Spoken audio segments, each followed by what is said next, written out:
গত কয়েকদিন ধরে উত্তর সিকিমে একটানা প্রবল বৃষ্টিপাতের কারণে ভয়ঙ্কর রূপ ধারণ করলো তিস্তা নদী। সকাল থেকেই ফুলে ফেঁপে উঠেছে তিস্তা, আর এতেই ক্রমশ আতঙ্ক বাড়ছে এলাকায়।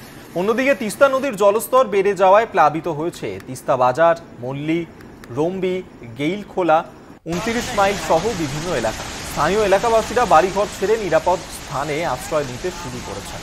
বন্ধ রয়েছে কালিম্পং এবং দার্জিলিংগামী সড়ক। সেই ছবি এই মুহূর্তে তুলে ধরছি আপনাদেরকে, যেখানে একটানা প্রবল বৃষ্টিপাতের কারণে বিপর্যস্ত অবস্থা সিকিমের। পরপর কয়েকদিন ধরেই উত্তর সিকিমে একটানা প্রবল বৃষ্টিপাত হচ্ছে, যার কারণে ভয়ঙ্কর রূপ ধারণ করেছে তিস্তা নদী। সেই ছবি এই মুহূর্তে দেখাচ্ছি আপনাদেরকে, যেখানে সকাল থেকেই ফুলে ফেঁপে উঠেছে তিস্তা, আর এতেই ক্রমশ আতঙ্ক বাড়ছে এলাকায়। অন্যদিকে তিস্তা নদীর জলস্তর বেড়ে যাওয়ায় প্লাবিত হয়েছে তিস্তা বাজার, মল্লি, রম্বি, গেইলখোলা, ২৯ মাইল সহ বিভিন্ন এলাকা। স্থানীয় এলাকাবাসীরা বাড়িঘর ছেড়ে নিরাপদ স্থানে আশ্রয় নিতেও শুরু করেছে। আমরা এই মুহূর্তে সেখানে কি পরিস্থিতি আমরা আপডেট নেব। প্রতিনিধি রিনা কুমার এই মুহূর্তে আমাদের সঙ্গে রয়েছেন। রিনা, যেভাবে তিস্তা নদীর জলস্তর বেড়েছে, কার্যত প্রবল বৃষ্টিপাতের কারণে বিপর্যস্ত অবস্থা সেখানকার, কি পরিস্থিতি সব মিলিয়ে?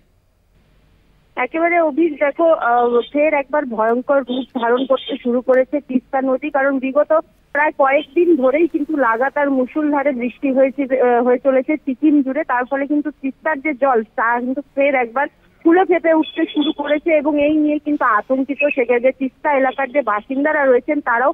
কারণ বেশ কিছু এলাকায় কিন্তু জলস্তর বৃদ্ধি পেয়ে যেখানে রাস্তা ক্ষতি হয়েছে একাধিক বাজারও, সেখানে কিন্তু তিস্তা বাজার থেকে শুরু করে ২৯ মাইল সমস্ত কিছুই কিন্তু ক্ষতিগ্রস্ত হয়েছে। যার ফলে সেখানে যে বাসিন্দারা তারা কিন্তু ইতিমধ্যে নিরাপদ স্থানে যেতে শুরু করছে। তবে তাদের মধ্যে কিন্তু আতঙ্ক বাসা বেঁধেছে, কারণ বিগত বছরেও কিন্তু দেখা গেছিল যে এই তিস্তার জল বেড়ে বাঁধ ভেঙে সেখানে কিন্তু প্রচুর মানুষের ক্ষয়ক্ষতি হয়, মৃত্যু ঘটে অনেক মানুষের, এবং তার ফলে কিন্তু ফের একবার আতঙ্কিত সেই এলাকার বাসিন্দারা।